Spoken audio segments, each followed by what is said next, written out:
Olá, eu recebo vários pedidos, por e-mail, mensagens, me solicitando que eu me concentre um pouco mais, que eu aborde o conceito de pulsão. O que vem a ser a pulsão para a psicanálise? Então este vídeo será especialmente dedicado a algumas pontuações, alguns recortes que eu farei em relação a esse conceito.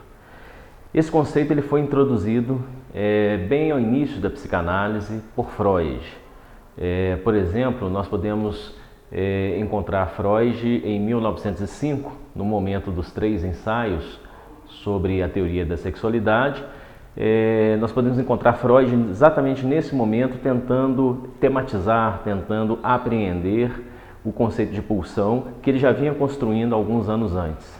E um pouco mais adiante também, em 1915, num texto intitulado As Pulsões e Suas Vicissitudes, ou As Pulsões e Seus Destinos, Seus Desdobramentos, neste texto, 10 anos depois dos 3 ensaios, encontramos de novo Freud bem concentradamente e com mais fôlego ainda do que antes, aí sim dando um tratamento mais consistente ao conceito de pulsão. Este conceito ele é fundamental para a clínica psicanalítica, porque é exatamente por meio dele que os aspectos relativos ao ímpeto, à força, ao impacto, são introduzidos na dimensão psíquica.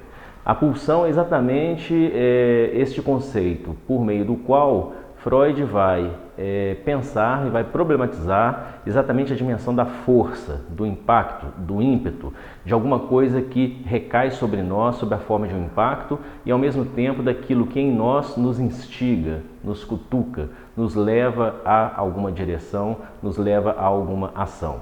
Então a pulsão tem a ver exatamente com estes elementos, o ímpeto, a força. E é exatamente aí que Freud vai tentar distinguir a pulsão do que seriam, que também são elementos que trazem a força, o ímpeto, o que seriam, por exemplo, os estímulos externos ou os estímulos usuais do nosso mundo, os estímulos que nos afetam, tal como o som, o barulho, a fome, a luz. Freud vai dizer que a pulsão, diferentemente desses estímulos, ainda que tenha um certo parentesco por conta da força do impacto, ou seja, aquilo que nos interpela, mas há uma diferença, A pulsão, diferentemente desses estímulos, ela é da ordem de uma força constante. Esta é uma novidade fundamental introduzida por Freud e que vai distinguir a pulsão exatamente do instinto. A pulsão é força constante, ela não é uma força variável, ela não é uma força sazonal, que se manifesta em nós num dado momento com mais força, com mais expressão, e em outro momento de um modo, de uma maneira mais discreta. Não, pelo contrário. Freud está exatamente nos propondo pensar a dimensão da força, do impacto, que nos faz sermos o que somos, por esta perspectiva de uma força constante. A ideia de força constante é bem interessante porque Freud vai exatamente nos dizer que diante de uma estimulação variável, ou diante de um estímulo que não fosse constante, nós poderíamos lidar com ele, nos aproximando ou nos afastando dele. Por exemplo, algo que nos incomoda. Uma luz muito intensa. Eu posso fechar os olhos, eu posso diminuir a luz, eu posso colocar um anteparo entre mim e a luz, eu posso colocar uma cortina.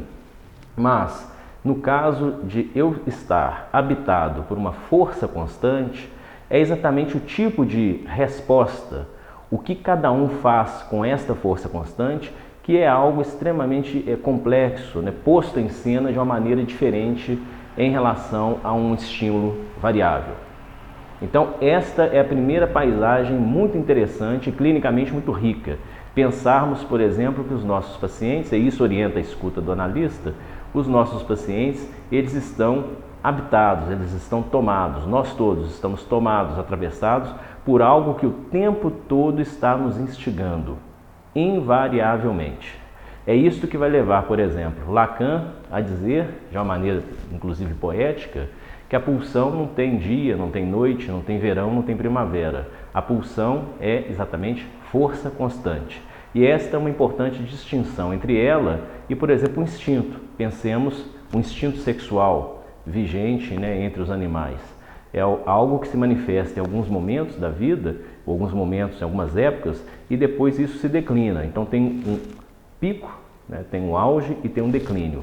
A pulsão não. O tempo todo, sendo força constante, ela está exatamente exigindo de nós um trabalho psíquico. Ou seja, cada um há de se haver com a pulsão.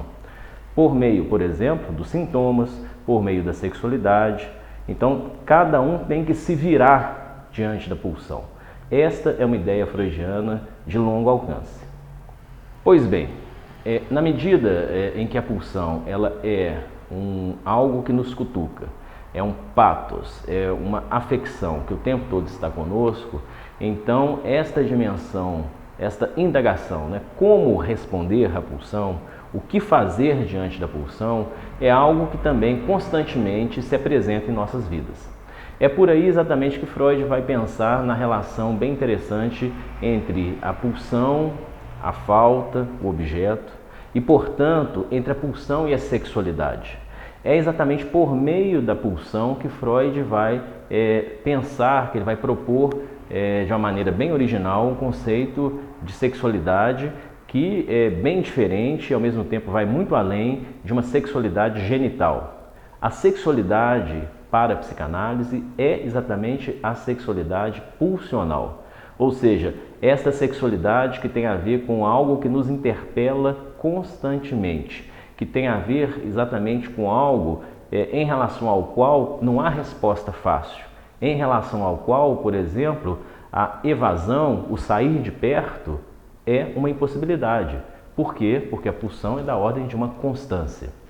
Então, é por aí que Freud vai pensar que a pulsão, enquanto força constante, é aquilo que nos direciona a algo. E é por aí exatamente que entra a questão do objeto. Por exemplo, o objeto em relação ao campo da sexualidade. Os nossos parceiros, as nossas parceiras, aquilo que nos atrai, aquilo que orienta o nosso desejo, aquilo que desperta o nosso desejo. A pulsão é exatamente essa relação com isto que nos atrai. Ela se coloca nesse espaço entre nós, com a nossa falta, e aquilo que se manifesta, se apresenta para cada um de nós enquanto objeto. Por exemplo, objeto do desejo, também objeto que causa o desejo. É por aí, então, nesse espaço que nós devemos de pensar a pulsão. Por que eu estou enfatizando a questão do objeto? Porque também é aí que Freud vai introduzir, e Lacan enfatiza isso bastante, uma diferença, né? Uma sutileza também que faz toda a diferença para a clínica psicanalítica. Usualmente nós podemos pensar que a pulsão é isso que nos leva, por exemplo, em direção ao que nos falta, nos levaria em direção ao objeto, supondo que o objeto é o que nos falta. E aí então é que nós temos que verificar que Freud vai nos dizer que o vínculo entre a pulsão e o objeto não é um vínculo tão estreito. A pulsão e o objeto tem sim entre eles uma conexão, mas é a conexão da ordem de uma liga que não está lá já pronta, não é uma liga natural, não é uma cola, não é uma conexão que é ditada pela natureza. Muito pelo contrário, a relação da pulsão com o objeto há de ser uma relação estabelecida, montada. Daí Lacan dizer que a pulsão é da ordem de uma montagem. E mais, Freud vai nos mostrar que existe ali, entre a pulsão e o objeto, uma relação sim, né, de uma certa movimentação da pulsão em relação ao objeto, mas não uma relação em que a pulsão já traz com ela automaticamente o objeto. Por exemplo, o homem traria automaticamente para o seu campo do desejo a mulher. A mulher traria automaticamente, por ser mulher, para o seu campo do desejo o homem. Freud vai dizer que não é exatamente assim, não há uma cópula, não há um acoplamento entre a pulsão e um objeto supostamente adequado a ela. É aí então que Lacan vai nos lembrar claramente que a pulsão é exatamente uma força, um ímpeto que contorna o objeto. A pulsão não atinge o objeto. Então nós temos que pensar que a relação da pulsão e o objeto não é uma relação de como se fosse a seta, a flecha e o alvo, como se o alvo fosse o objeto. O objeto é importante sim, mas para que ele, seja um ponto de contorno, de bordejamento disso que nos instiga. Então a ideia de contorno, uma pulsão que contorna o objeto e não uma pulsão que se resume a atingir ou a obter um objeto, é algo extremamente importante e rico para o campo analítico. É isto que exatamente abre um conjunto de variações, diversidades, sutilezas e complexidade quanto ao campo do desejo e também à sexualidade.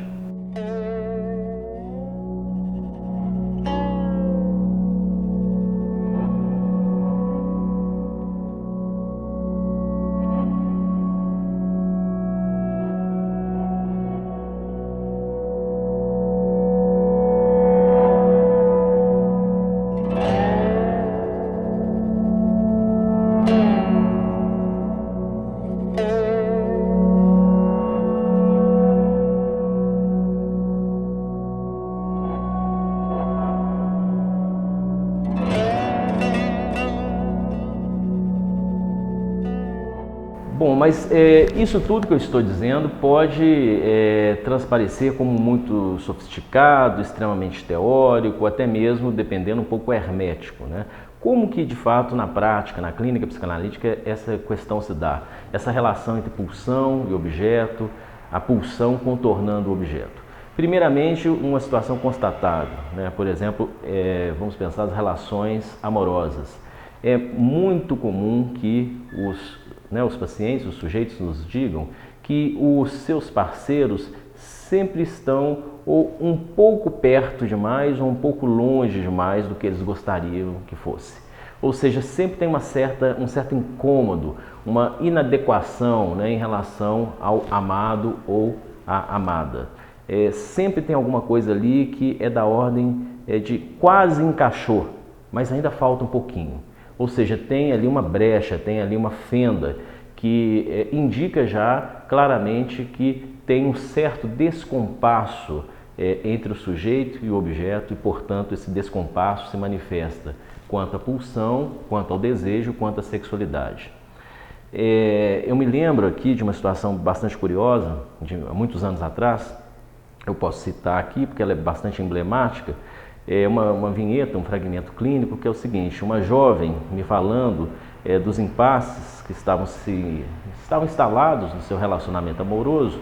Ela namorava com um rapaz e ela morava numa cidade, o namorado em outra cidade mais distante. No final de semana, aos finais de semana, eles se encontravam. Geralmente o rapaz ia em direção à namorada, onde ela morava. E eles, durante a semana, eles conversavam muito pelo telefone, até uma época que nem tinha ainda o celular, o WhatsApp, mensagens, era o telefone de fio mesmo, telefone fixo. E eles conversavam e eles ficavam muito, né, enamorados um pelo outro, especialmente essa jovem ficava com muitas saudades, muito entusiasmada com a relação amorosa, saudades do namorado, isso durante a semana. E chegava o final de semana, sextas-feiras ele ia até a cidade, né, dela, ela o buscava na rodoviária. E aí ela começava a dizer algo muito curioso, que durante a semana ela conversava com muito entusiasmo, muita atração, com muita vontade de estar com o namorado. E aí sexta-feira chegava, ela ia até a rodoviária e o buscava.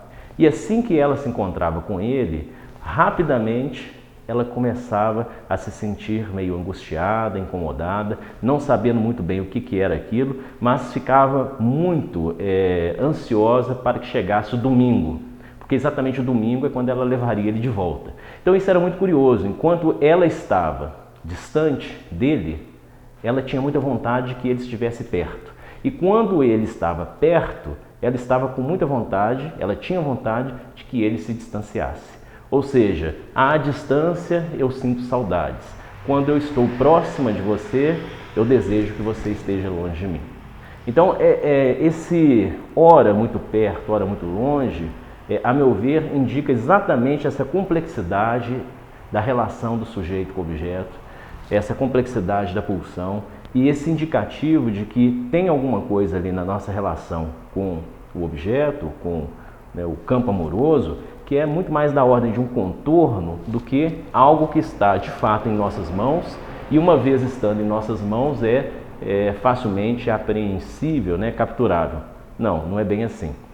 Então tem sempre ali algo que vai nos escapar. Muito nessa perspectiva do perto demais e, portanto, gera um certo incômodo, longe demais e, portanto, gera um certo incômodo. Não há, né, uma medida perfeita, não há uma medida sossegada na relação da pulsão com o objeto. Bom, e por fim, o último apontamento nesses recortes que eu estou fazendo aqui em relação ao que vem a ser a pulsão, suas manifestações e implicações clínicas, é muito importante também considerarmos o seguinte, tem a ver com essa relação entre a pulsão e o objeto. Eu disse que, especialmente, né, a partir de Lacan, nós somos levados a escutar, a entender que a pulsão ela é aquilo que contorna o objeto e esse contorno é constante. Então, nesse sentido, a satisfação da pulsão não reside no encontro com o objeto. A satisfação da pulsão não é exatamente atingir o objeto. A satisfação não está, né, na suposta cola ou no bom encontro entre ela, a pulsão e o objeto. A satisfação é exatamente algo da ordem do próprio contorno. A satisfação diz respeito ao circuito pulsional. Então isso é muito importante porque daí nós temos que começar a pensar que a nossa relação com a sexualidade, com o desejo, é algo sim que tem a ver com uma satisfação, mas uma satisfação que não é coincidente com algo que está em nossas mãos. Então, nesse sentido, é que é fundamental, e ainda mais nós falantes, né, da língua portuguesa, que nós possamos distinguir satisfação e prazer. Nem sempre a satisfação anda de mãos dadas com aquilo que nos causa prazer. Porque nós podemos, por exemplo, estarmos às voltas com a falta do objeto, com a perda do objeto, não termos objeto, o objeto ser algo meio distante, não está em nossas mãos, não se encaixa, não tem uma relação perfeita entre sujeito e objeto, e, no entanto, algo aí se satisfaz. Então não podemos mais pensar a satisfação simplesmente por meio de um ego, de um eu satisfeito e uma satisfação misturada com prazer. Nada disso, nós temos que pensar que algo se satisfaz por meio da pulsão. E é exatamente por aí que Freud vai introduzir a problemática da pulsão de morte, porque a pulsão de morte traz um tipo de satisfação meio mórbida, aí sim muito ao avesso do prazer, e Lacan também introduzirá por aí o conceito fundamental, que é o conceito de gozo.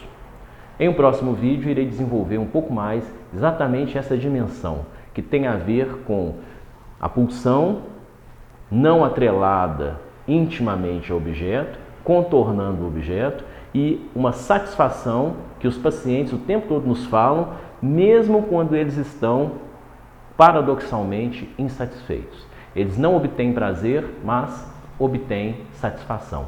Este é o norteamento fundamental para a escuta analítica e tem íntima relação com o conceito de gozo que eu irei desenvolver em outro vídeo. Até lá!